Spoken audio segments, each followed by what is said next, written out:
Saho two, writer Radhika, anchor Nitin Dahiya. कैसे हुआ सद्दाम का दी एंड। हेलो दोस्तों, मैं नितिन आपका स्वागत करता हूं वॉलीग्राड स्टूडियोज में। किसानों के बेटे सद्दाम का जन्म 28 अप्रैल 1937 को उत्तरी इराक के तिकरित नाम के एक शहर के पास एक गांव में हुआ था। ये इलाका देश के सबसे गरीब इलाकों में से एक था और इसी कारण से सद्दाम खुद गरीबी में पले बड़े थे। सद्दाम के पिता नहीं थे, उसके पैदा होने से पहले ही उनके पिता की मौत हो गई थी और काफी कम उम्र में ही सद्दाम बगदाद में अपने एक चाचा के साथ रहने चले गए थे। सद्दाम के जीवन के अगले कुछ साल बगदाद में ही बीते।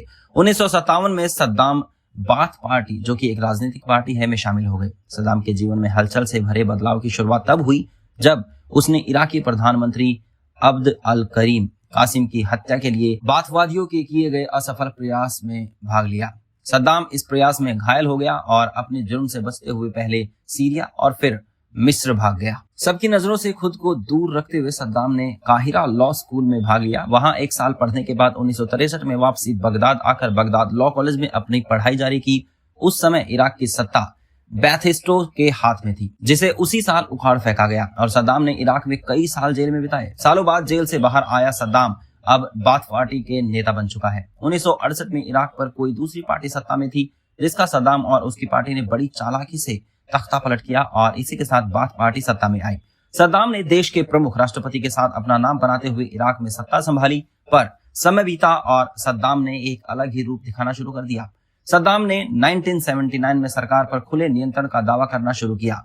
बकर, जो उस समय इराक का राष्ट्रपति थे, ने इस्तीफा दिया और सद्दाम राष्ट्रपति बन गया। इसके बाद वो रिवॉल्यूशनरी कमांड काउंसिल का अध्यक्ष बना और ऐसे न जाने कितने पदों के साथ प्रधानमंत्री बन गया। सद्दाम का शासन दिन पर दिन तानाशाही होता जा रहा था, इसलिए उसने अपने शासन के किसी भी आंतरिक विरोध को दबाने के लिए गुप्त पुलिस का इस्तेमाल किया। राष्ट्रपति बनकर अब सद्दाम का लक्ष्य अरब दुनिया के नेता के रूप में मिस्र को हटाना और फार्स की खाड़ी अधिकार हासिल करना बन गया था। 1980 सितंबर के महीने में सद्दाम ने इराक के तेल क्षेत्रों पर आक्रमण करना शुरू किया, लेकिन इस आक्रमण ने युद्ध का रूप ले लिया। युद्ध को लड़ने के लिए सद्दाम को बड़ी कीमत लगानी पड़ी और सिर्फ यही नहीं, इराक की तरफ से तेल की भी रुकावट हो गई। इन सब के चलते सद्दाम को आर्थिक विकास के लिए अपने मन में बनाए कार्यक्रमों को करना पड़ा।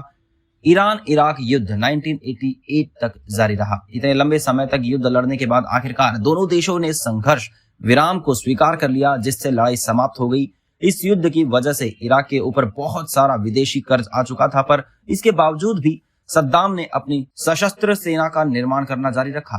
अगस्त 1990 में इराकी सेना ने पड़ोसी देश कुवैत पर कब्जा कर लिया। सद्दाम का इरादा था कि वो उस देश के विशाल तेल भंडार पर कब्जा कर उसका इस्तेमाल अपने देश की अर्थव्यवस्था को मजबूत बनाने के लिए करेगा, लेकिन उसका उल्टा ही हुआ। कुवैत पर उसके कब्जे ने इराक के खिलाफ दुनिया भर में व्यापार प्रतिबंध लगा दिया। इस कब्जे के खिलाफ सऊदी अरब में अमेरिकी सेना का निर्माण हुआ। इसकी निंदा करते हुए यूएन ने कई प्रस्ताव जारी किए, पर इसके बावजूद सद्दाम ने कुवैत से अपनी सेना वापस लेने की अपील को नजरअंदाज कर दिया। सद्दाम की इस नजरअंदाजी से 16 जनवरी 1991 को खाड़ी युद्ध शुरू हुआ। पहले 6 हफ्तों तक ये युद्ध जारी रहा। इसका अंत तब हुआ जब सैन्य गठबंधन ने इराक की सेनाओं को कुवैत से बाहर निकाल दिया। इराक की इस करारी हार ने शियाओं और कुर्दों दोनों के आंतरिक विद्रोह को जन्म दिया, लेकिन सद्दाम ने उनके विद्रोह को दबा दिया, जिसके कारण हजारों लोग देश की उत्तरी सीमा शरणार्थी शिविरों में भाग गए। अनकहीं हजारों और हत्याएं हुई। कई शासन की जेलों में गायब हो गए। संयुक्त राष्ट्र के साथ इराक के युद्ध विराम समझौते के हिस्से के रूप में इराक का रासायनिक, जैविक और परमाणु हथियार बनाने या रखने से प्रतिबंधित कर दिया गया था। इराक की अर्थव्यवस्था भारी नुकसान से जूझ रही थी, पर इतना सब कुछ होने के बावजूद सद्दाम ने कई चीजों में यूएन का सहयोग नहीं किया। अंजाम ये हुआ कि 1998 के अंत में संयुक्त राज्य अमेरिका और ग्रेट ब्रिटेन 4 दिवसीय हवाई हमले किए गए, जिसे ऑपरेशन डेजर्ट फोकस कहा जाता है। दोनों देशों ने घोषणा की कि वो सद्दाम को सत्ता से हटाने के लिए इराक के खिलाफ होने वाले प्रयासों का समर्थन करेंगे। इराक का शासन संयुक्त राष्ट्र प्रतिबंधों के कारण और भी ज्यादा क्रूर हो गया था। इराकी नेता ने संयुक्त राष्ट्र के हथियार निरीक्षकों को अपने देश में प्रवेश करने के लिए रोक दिया। इसी बीच ये खबर आई कि सद्दाम अपने बेटों को उसके उत्तराधिकारी के रूप में तैयार कर रहा है। आगे चलकर उसके दोनों बेटे बड़े पदों पर आसीन हुए और दोनों ने अपने पिता की क्रूरता को पेश किया। इसके अलावा सद्दाम ने घर पर अपने नियंत्रण को मजबूत करना जारी रखा, जबकि उन्होंने अपनी बयानबाजी में एक गंभीर रूप से उद्दंड और अमेरिकी विरोधी रुख अपनाया। संयुक्त राज्य अमेरिका में 2001 में 11 सितंबर के हमलों को मद्देनजर अमेरिका सरकार ने जोर देकर कहा कि सद्दाम आतंकवादी समूहों का रासायनिक या जैविक हथियार प्रदान कर सकता है, जिसके चलते निरस्त्रीकरण प्रक्रिया को दोबारा शुरू करने की मांग की गई। हालांकि सद्दाम ने नवंबर 2002 में संयुक्त राष्ट्र के हथियार निरीक्षकों को इराक लौटने की अनुमति दी, लेकिन सद्दाम ने खिलाफ उस जांच अमेरिका और ब्रिटेन को कुछ हासिल नहीं हुआ। 17 मार्च 2003 को अमेरिकी राष्ट्रपति जॉर्ज डब्ल्यू बुश ने सद्दाम को आदेश दिया कि वो 48 घंटे के भीतर पद छोड़ दे और इराक छोड़ दे या युद्ध का सामना करे। उन्होंने ये भी संकेत दिया कि भले ही सद्दाम ने देश छोड़ दिया हो, लेकिन नई सरकार को स्थिर करने और विनाश से भरे हथियारों की खोज के लिए अमेरिकी सेना की आवश्यकता हो सकती है। पर हमेशा की तरह सद्दाम ने मनमानी ही की और देश छोड़ने से इनकार कर दिया।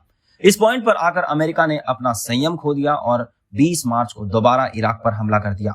इराक पर कई हमले हुए जिनका प्रमुख लक्ष्य सद्दाम की हत्या करना था, पर अब तक अमेरिकी सेना कामयाब नहीं हो पाई थी। अपने लहजे से हमेशा अड़ियल सद्दाम ने ऐलान किया कि वो अमेरिका और ब्रिटिश सेना को रोके, भले इसके लिए उन्हें अपनी जान ही क्यों न देनी पड़े। लेकिन आक्रमण का ये प्रतिरोध जल्द ही टूट गया और 9 अप्रैल को जिस दिन बगदाद अमेरिकी सैनिकों के हाथों गिरा, सद्दाम छिपकर भाग गया। वो अपने साथ राष्ट्रीय खजाने का बड़ा हिस्सा ले गया। उसके बेटों उदय और कूसे को 22 जुलाई को मोसुल में घेर लिया और मार दिया गया।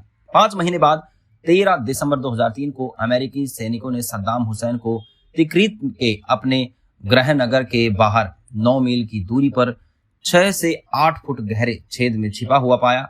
सद्दाम का हुलिया पहचानने लायक नहीं था। उसकी शक्ल झाड़ीदार दाढ़ी और उलझे बालों से ढकी हुई थी। अमेरिकी सैनिकों ने सद्दाम को बिना कोई चोट पहुंचाए गिरफ्तार। घटनास्थल पर मौजूद एक सैनिक ने कहा कि एक व्यक्ति ने अपने भाग्य से इस्तीफा दे दिया। अक्टूबर 2005 में सद्दाम पर इराकी हाई ट्रिब्यूनल के समक्ष मुकदमा चलाया गया, जो पूर्व इराकी सरकार के अधिकारियों पर मुकदमा चलाने के लिए बनी एक पैनल अदालत थी। 1982 में मुख्य रूप से शिया शहर अल दुजाइल ने 148 नगरवासियों की हत्या के आरोप में उन पर और कई कोडफेडेंट्स पर आरोप लगाया गया था। ट्रिब्यूनल में आखिरकार जुलाई 2006 में मुकदमा समाप्त किया और नवंबर में अपने फैसले सुनाए। सद्दाम को मानवता के खिलाफ अपराधों का दोषी ठहराया गया था, जिसमें जानबूझकर हत्या, अवैध कारावास और अत्याचार शामिल था और उसे फांसी की सजा सुनाई गई। सद्दाम के सौतेले भाई, जो कि एक खुफिया अधिकारी था, और इराक के पूर्व मुख्य न्यायाधीश को मौत की सजा सुनाई गई। दिसंबर 2006 में एक इराकी अदालत में सद्दाम की सजा बरकरार रखने के लिए कुछ दिनों बाद सद्दाम को फांसी दे दी गई थी। लंबी खोज के बावजूद भी विनाश के हथियार इराक में नहीं मिले।